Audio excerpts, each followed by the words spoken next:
What's it like to have owned the studio that you worked in as a showgirl? Did you plan that? Can you imagine walking around RKO as a stock girl and saying, someday I'll own all this?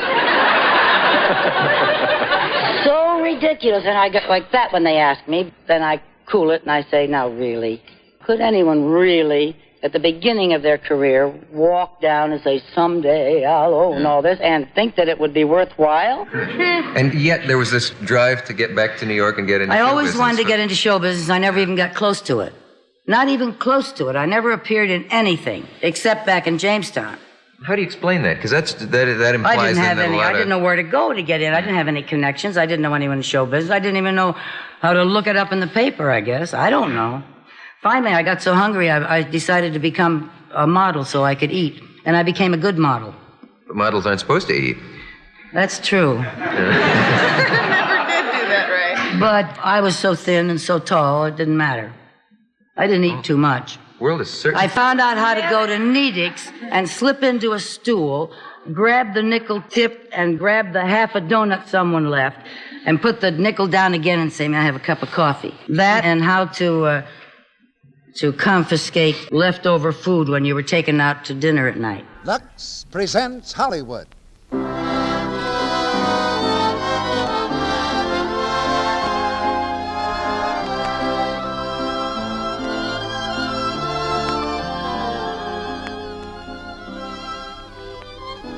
Ladies and gentlemen, your producer, Mr. Cecil B. DeMille.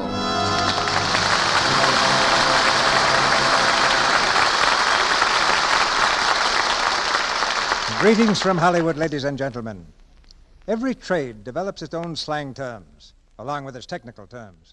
By the spring of 1941, the Lux Radio Theater was one of the top shows on the air. With a rating of 23.4 and more than 16 million listeners, it was CBS's Monday night crown jewel.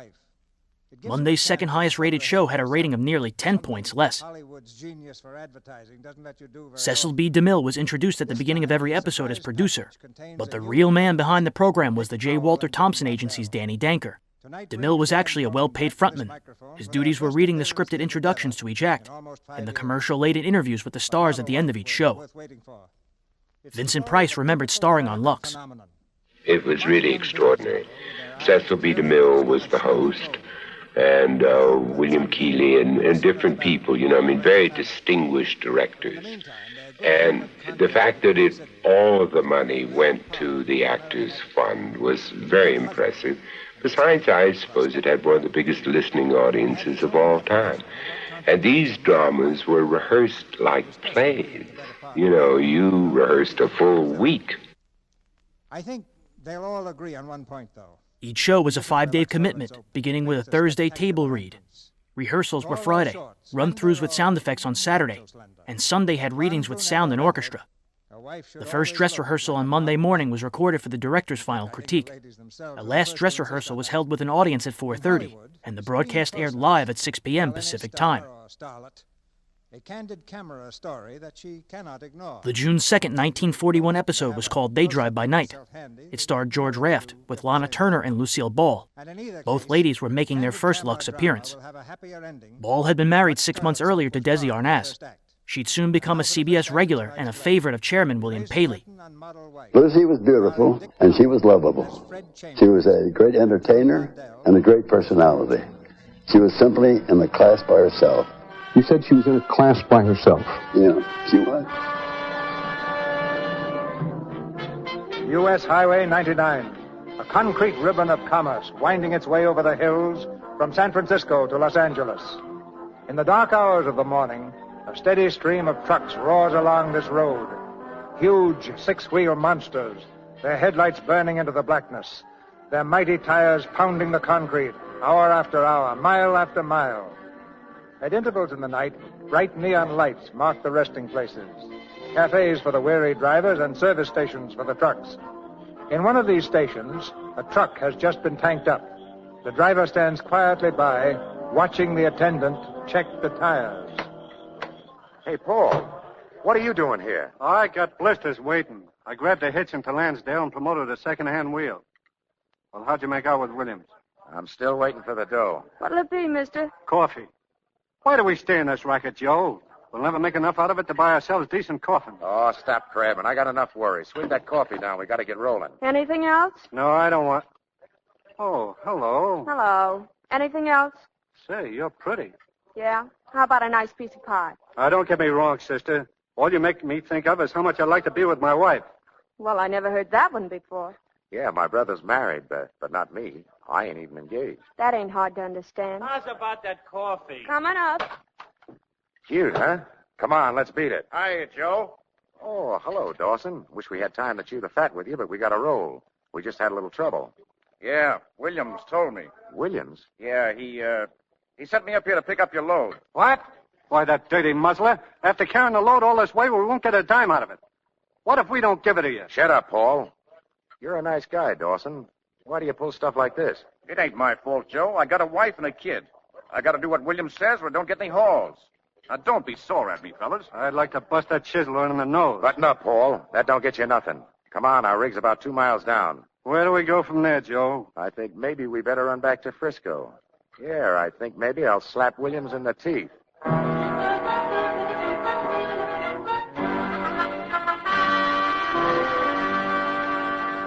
Wait a minute, Fabrini. Wait a minute, nothing. You owe us $300, Chisel, and you're going to pay it now. But, Joe... And if you don't, I'll take it right out of your hide. All right. Now, don't get hot.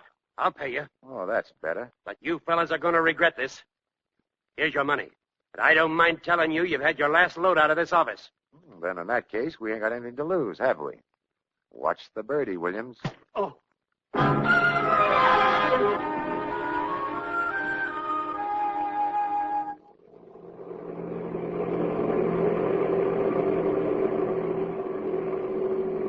There's a bad curve sitting up ahead. There'll be a layer of mud on it. Be careful. Oh, go to sleep, will you? I'm driving now. Oh, I was just reminding you. If we go over a cliff, wake me up. Hey, pull on the brakes. What's the matter? Somebody wants a lift. Listen, Joe, if we pick up everyone we see on the road, we won't get home till next week. Oh, it's a dame. Hurry up, sister. Well, it won't hurt us to give her a lift. So she bumps her head on the door and sues us. It's too bad one of them hotshot passenger cars can't find time to stop. Come on, sister. Oh, thanks. Gee, I was beginning to wonder if I'd ever get a ride. Well, you got one now, so relax. Hey, ain't you the dame who was slinging hash at Barney's? That's me. Well, what happened? I quit. Yeah? Why? I think Barney's taking wrestling lessons.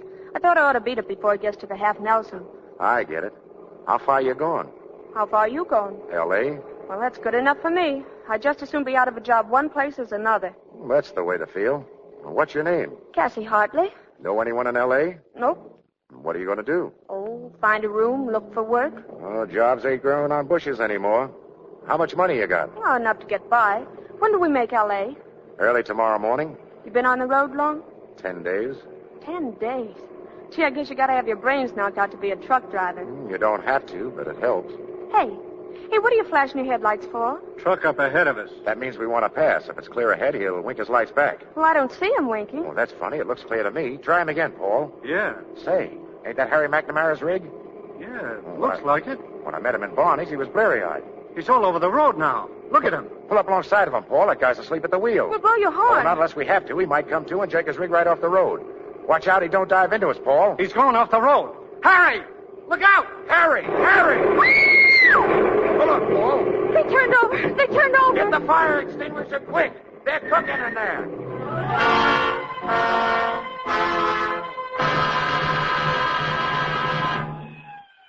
We could have cut him off.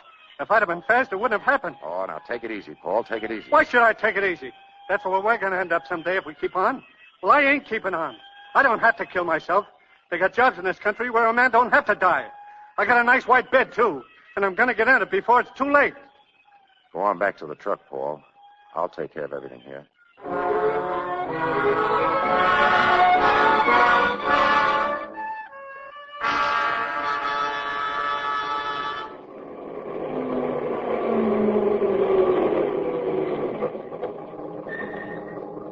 There's Pearl, fella. She must have been waiting up.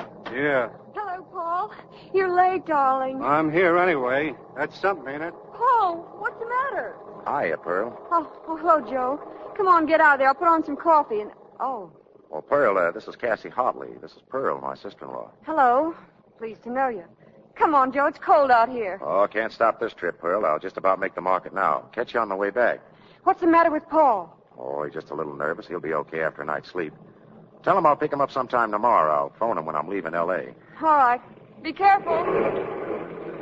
I can't figure you guys out. If you took care of your truck like you take care of yourselves, it'd fall apart in 2 weeks. Yeah? But we're tougher than any truck that ever came off an assembly line. Yeah, I'll bet your friend Harry thought the same thing. Forget about Harry, will you? He was probably so tired he thought the whole thing was a dream. How much money you got? Come on, how much? $1.12. That's what I thought. Not even enough to rent a room. Oh, I'll get along. How? A guy can walk around nights without a place to sleep, but a dame hasn't got a chance. Well, as soon as I dump this load, I'll get you a room. Listen, you don't have to do that. I'm grateful just for the ride. You've been awful nice. Well, if I let you go, I'd keep worrying and wondering what happened to you. And I got enough worries the way it is. Well, I'd be pretty dumb if I didn't say yes. Or am I being dumb anyway? You can figure that out later.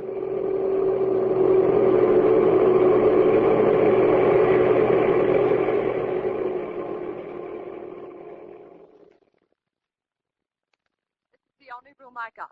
But I ain't used to taking new roomers at 4 in the morning. Well, it's never too late to start. Some of the best people check in at 4 in the morning. I wouldn't know about that. I never see any of them.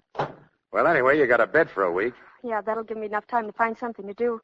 I'll pay you back. You know, I'm really worried about that. I got it all doped out how to go to the cops if you don't. So long, Red. Oh, wait.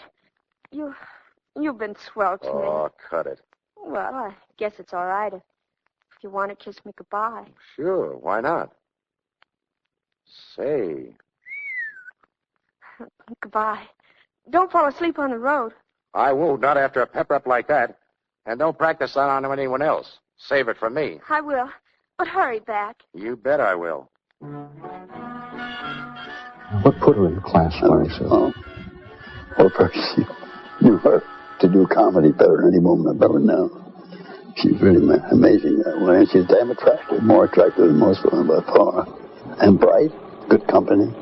I just thought she was a very special person. Out of here. This space is only for Carlson's trucks. That's who I came to see, Carlson. And I'm parking here till I see him. Now listen, buddy. Get that broken down tub out of here or I'll park one on your chin.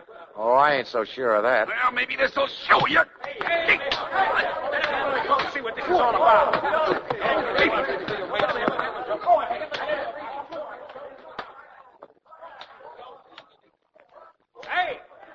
Hey, what's going on down there? Hey! Ed, come away from the window. Look, Marie, it's a fight. One of them is Joe Fabrini. Fabrini? Yeah. You remember Joe, don't you? Yeah, sure. Yeah, Joe shouldn't be fighting on the street like that. Boy, did he slap him that time. Smack him again, Joe. Shoot for his button. Come on. Ed, stop yelling out the window. You're not a truck driver anymore. Oh, baby, can I help it if I get excited? When we got married, you promised to act like a gentleman. It's disgusting to see the head of a big company making more noise than any of his drivers. Ah, okay. Hey, cut it out. Cut it out down there, do you hear me? Cut it out! Hey, Joe. Joe Fabrini. Yeah. Come on up here, champ, and see what you can do with a good man. Okay. Is he coming up? Yeah, great guy. Now, where were we, Marie? You were making out a check for me. Oh, yeah. Hey, what do you do with all the money, Marie? That's $200 this week. Would you like me to give you an itemized account, penny by penny? Oh, no. Wait a minute, baby. You use as much as you want. To look like $1 million, you got to spend $1 million, huh? What is it? Joe Fabrini to see you. Well, shoot him in. Hi, Ed. Come on in, Joe. Who do you think you are, Jack Dempsey? What was the beef down there? Nothing much. Some guy talked when he should have been listening. Oh, hello, Mrs. Carlson. Hello, Joe. Where you been hiding, Joe? Why don't you ever come up to see a guy? Oh, I've been pretty busy. Have a drink. Hey, the mice must have been in this bottle. That was no mice. That was a rat. Huh? Very funny, baby. Very funny. She gets off good ones like that all the time, Joe. Come on, let's have one on the house, huh? Sorry, Ed. You know I never touch it. Well, okay. I'll have one for both of us, huh? Your liver must look like a bomb hit it. Well, I always say, live and let liver. You get it? You think a fast one's like that after you've been married to a smart girl like Marie for 7 years? If I thought I was responsible for anything like that, I'd hang myself. You see what I mean, Joe? Right on the trigger every minute. Sit down, Joe. I want to talk to you. Thanks. Joe, why don't you stop trying to beat the Wildcat game and go to work for me, huh?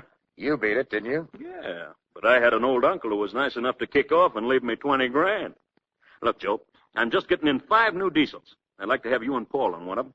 Thanks, Ed, but I still like to be my own boss. Buying my own products, I won't have to take anything from anyone. I think you should listen to Ed. He's talking sense for once. Oh, thanks, Mrs. Carlson. I probably sound like I don't appreciate Ed's offer. I do. But I still want to try it my way. Just a few drakes, and maybe I'll be hiring Ed. Oh, sure. And I'd haul for you, too. Say, do you know where you can buy any loads? Oh, I ain't looked yet into it. I thought you might know. Well, sure. I know just the guy. And as long as I'm going to be working for you someday, I better start getting on the good side of you, huh, Joe? Yeah, and you'd better be nice to him, too, Marie. I'm always nice to your friends. Oh, yeah? Be back in a minute. Well? Well, what? Where were you last Thursday? On the road, I guess. You're lying. You were here in town. One of the boys saw you. So I was in town. I waited in front of that restaurant so long they thought I was a picket. Don't you ever keep a date? I didn't make a date. You did. I told you I wouldn't be there, and I'll tell you now. I'll never be there. Why? What's the matter with me? Nothing, except you got a husband, Mrs. Carlson, and he happens to be a friend of mine. Understand? Oh, now, Joe. Cut it out, Marie. Is there any harm in a kiss? Sometimes, yeah. Now lay off. You know, one of these days, Ed's going to catch you, and when he does, he'll slap your ears off. He'd never believe it. He could see it, and I could still convince him it wasn't so. A lot of dames think that, and they all end up behind the 8 ball. You know, I wonder what I see in you. You're crude, you're uneducated, you never had a pair of pants with a crease in them. And yet, I can't get you off my mind, Joe. Well, you're not on my mind, so forget it. Hang on, Joe. I wrote it down. The United Warehouse in Pomona asked for Oscar Drake. He's got a floor load of cull lemons he wants to get rid of. Well, that ain't bad. Okay, Ed, I'm in business. You better beat it. He's in a hurry. Hey, wait a minute. You got any dough? Oh, enough for a load. Thanks, Ed. I won't forget this. Oh, that's all right. Goodbye, Mrs. Carlson. Goodbye. It was nice to see you again, Joe. Keep your eye on that white line. You betcha, and I'll watch all the curves, too. So long, Joe. You know, if anyone can beat that Wildcat racket, he can. He's a great guy. Yeah. You know, it's funny how all the dames used to go for him. Hey, Marie. I was talking about Joe. I said it's funny how all the dames used to go for him. Did they? I can't understand it.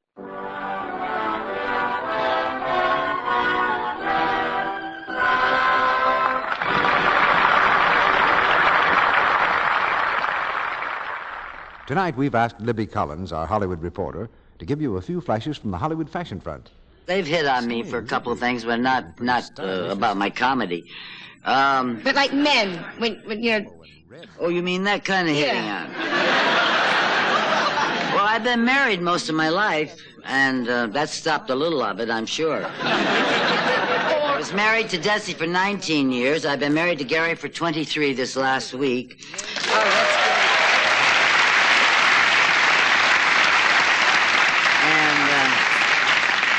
And the best time is when you're working and you're happy, and we really had a ball. Women admire the clothes the screen stars wear, and they take Hollywood's tip about even more important matters, too. 6 months after this episode of Lux aired, Japan attacked Pearl Harbor and Manila, bringing the U.S. into World War II. Every single day. Well, that's only natural, Mr. Ruick, because women realize that Hollywood screen stars just have to have nice skin.